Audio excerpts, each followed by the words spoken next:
Hey, everyone, it's Sleepy Reader, aka Damien. This is my comic book countdown or my comic book thoughts video on the new comics that I got on Wednesday, March 13th. I wanted to say February, but it was March. And today is Wednesday night, and I did pick up some new comics at the new comics, this week's comics at the shop, plus some back issues, and I'll show you those at the end of this. So I had six comics. There were a few others, but six comics from last Wednesday. There were a few others I got that I didn't finish reading just because I wasn't very excited by them, and they didn't seem worth talking about here. Um, these six are very hard to rank because, in a sense, I enjoyed all of them, which is surprising after all the problems I've had lately. But I didn't, none of them rose really high above the others. They all felt about maybe 3.5 stars out of 5, I guess. To be harsh, maybe 4 stars, maybe. I don't know. Um, so take with a grain of salt my ranking of them. I could have rearranged it all, but I'll put in at number 6, Our Bones Dust, which this is not a great cover, but the interior art is so great. I'm not sure why the covers aren't that good. Um, are the is this a yeah, this is the A cover. Does it say who the cover's by? Well, there's a variant cover by someone else, but I assume this is the cover by the interior artist, but it just doesn't impress. So the reason I have loved this little mini series for the art and for the kind of crazy sci-fi setting, but it felt like it packed a whole bunch of new ideas in this last issue, and it didn't fully explain them or bring them all together. Um, and given the kind of nature of the ideas, I wanted to understand a little more. So, well, I don't want to spoil it or anything, but I made certain assumptions about what happened at the end, and I'm really not sure if those are correct. But um, amazing art, amazing colors from Dave Stewart. Yep, Dave Stewart. Um, I complain about colors, but this one really works. And I'm just really excited for Ben Steinbeck to do some more solo work all on his own, because he clearly has some cool stuff going on. But whether that stuff, hopefully next time he'll pace it a little better. I think, in retrospect, he jammed too much in at the end of the story, but still really cool.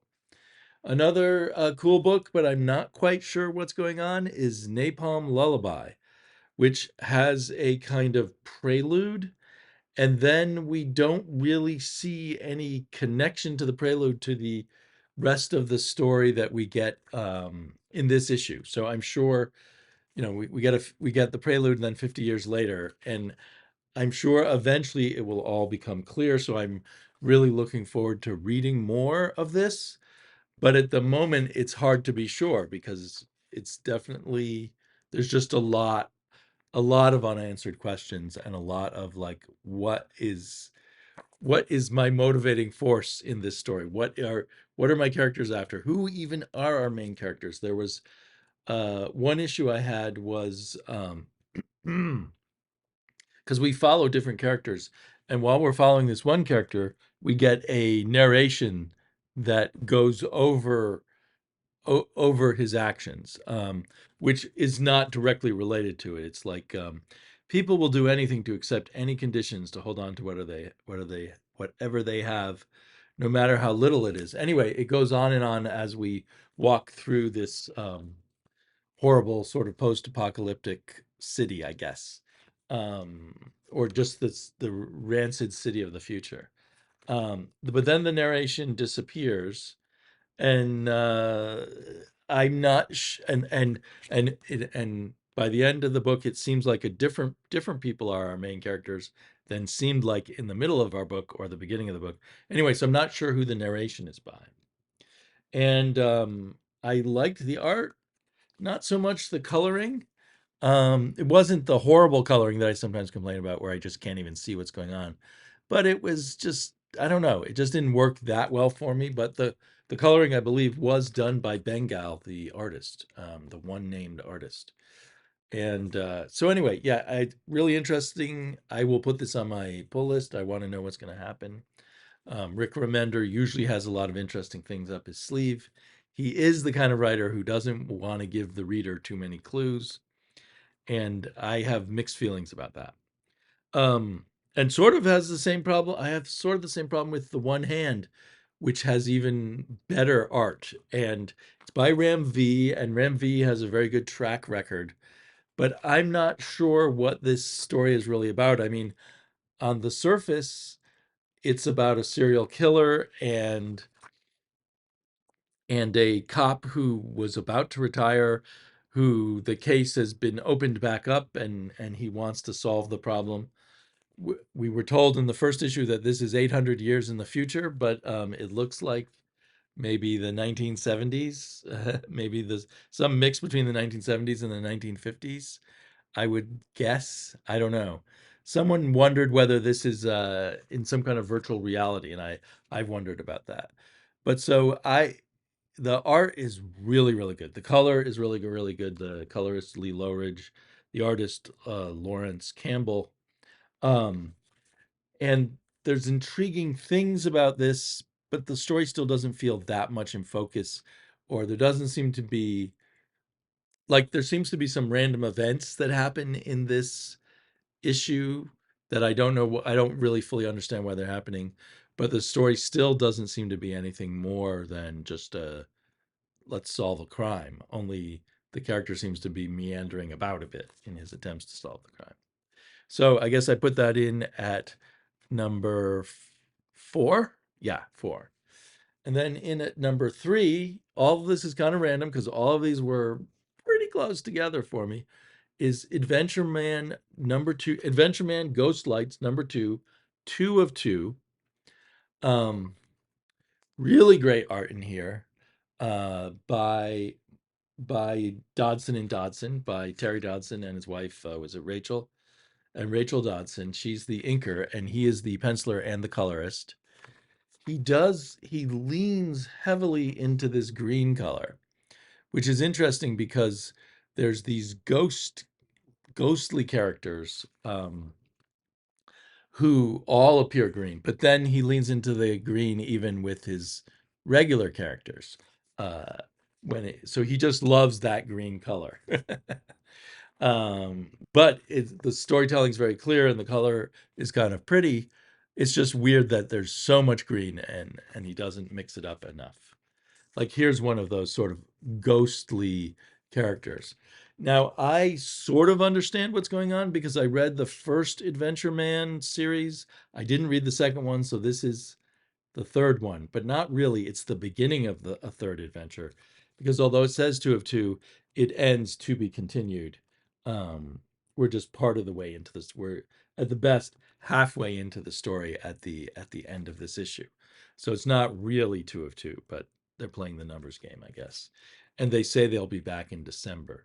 So I'm guessing they want to give Terry Dodson a lot of time to draw these, and that's well worth it because it's really good.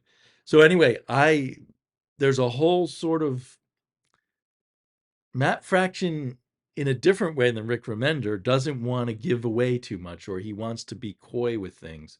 You cannot pick this up and figure out what's going on. And I struggled a bit, even though I have quite a bit of the background of Adventure Man, which is that at some point in the past, in this more pulp fiction world, Adventure Man, the original Adventure Man, who was a man, changed the world to get rid of the villains. So now the world is more like ours to an extent.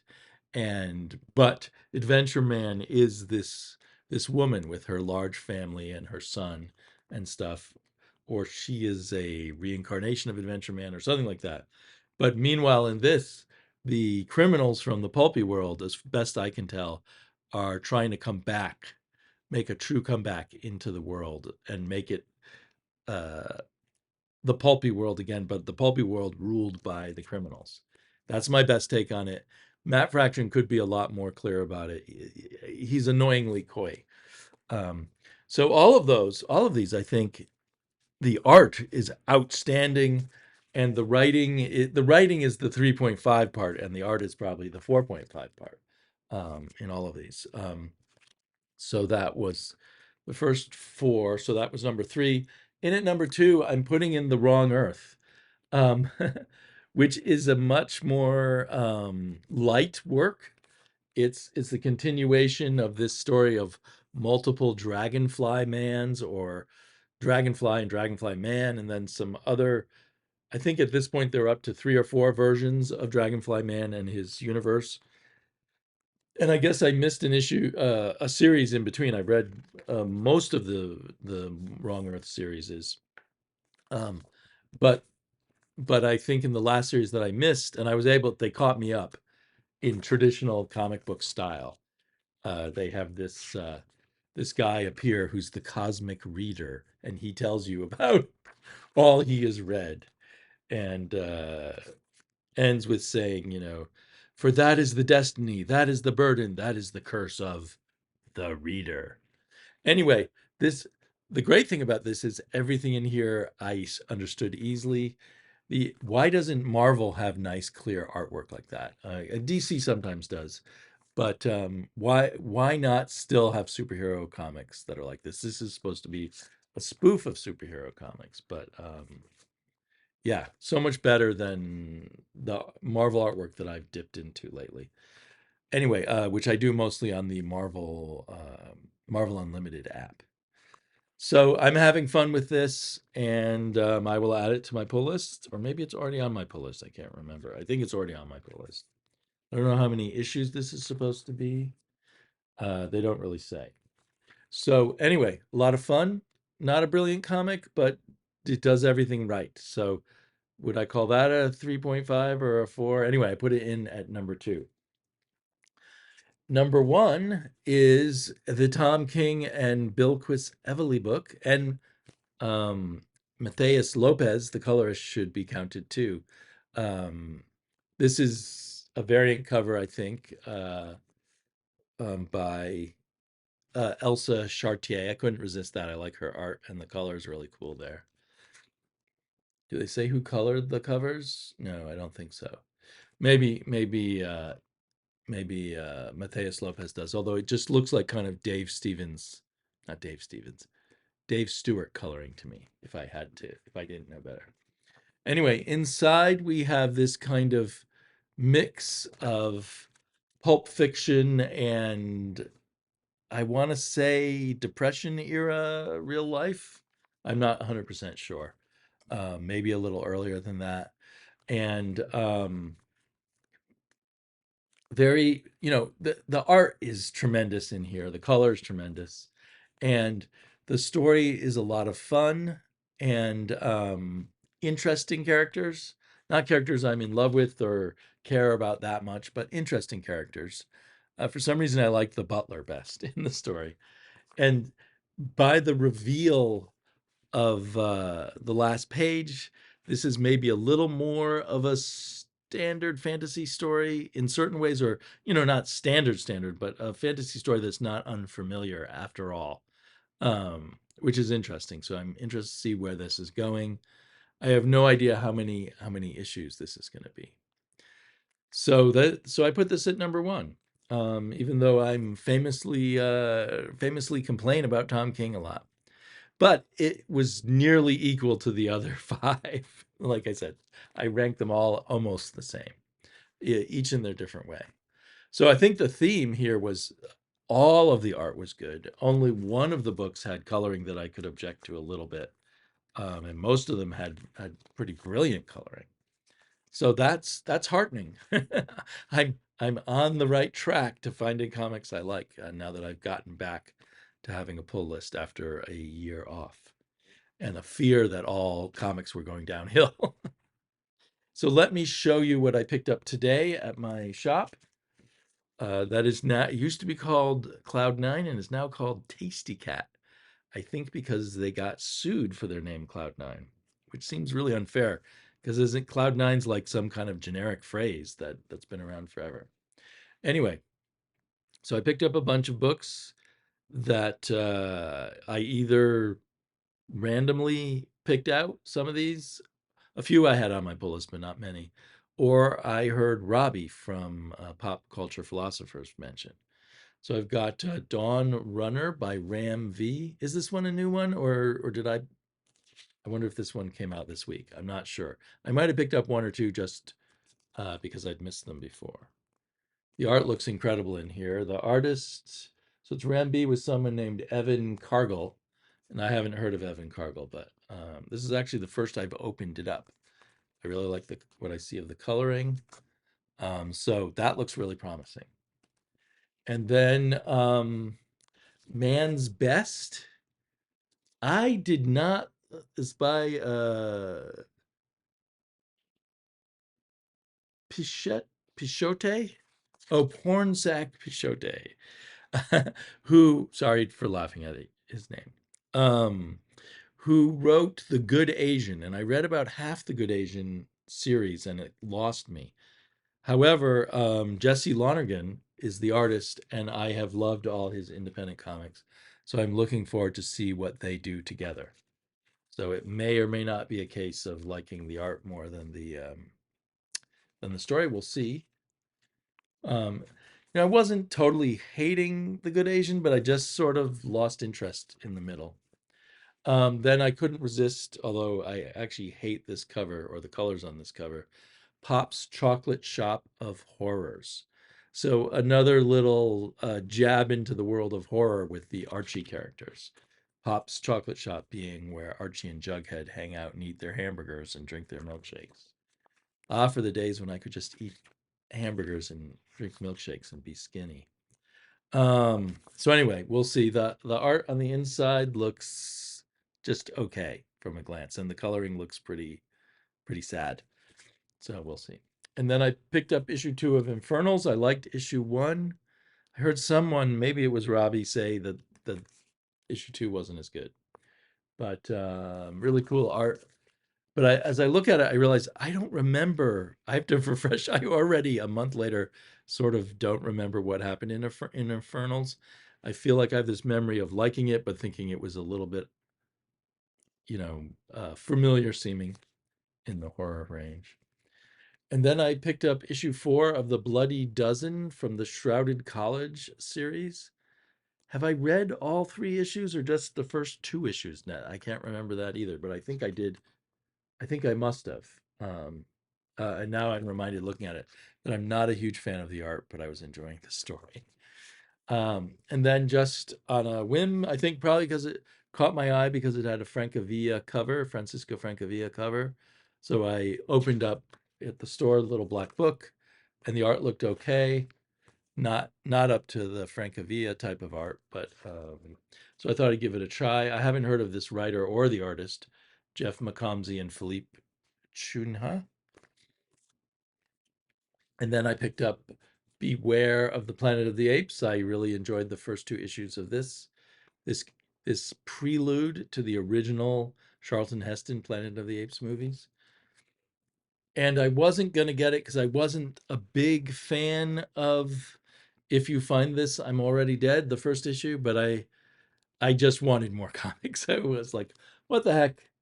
The art is going to be cool, and maybe Matt Kent has something up his sleeve that I will like more in this second issue than he did in the first. And then, so this is the problem of having a pull list. I get the same discount on back issues there. So I never can resist looking at his box on the counter of the new back issues. And someone they bought a collection from must have had a lot of undergrounds in the sort. So some of them were kind of high priced. So I picked up a few issues of Weirdo that I felt were affordable. So has a $10 on it, so I paid $8 for it. This is a Weirdo number 9. Weirdo being a sort of post underground comic book that was edited, I believe, for most of its life by Robert Crumb, and then he had someone else take over eventually. But it always had some Robert Crumb in it from the 80s, I think. Do they have dates on it? This is number 27. Maybe it's past the 80s. Yeah, I'm cat.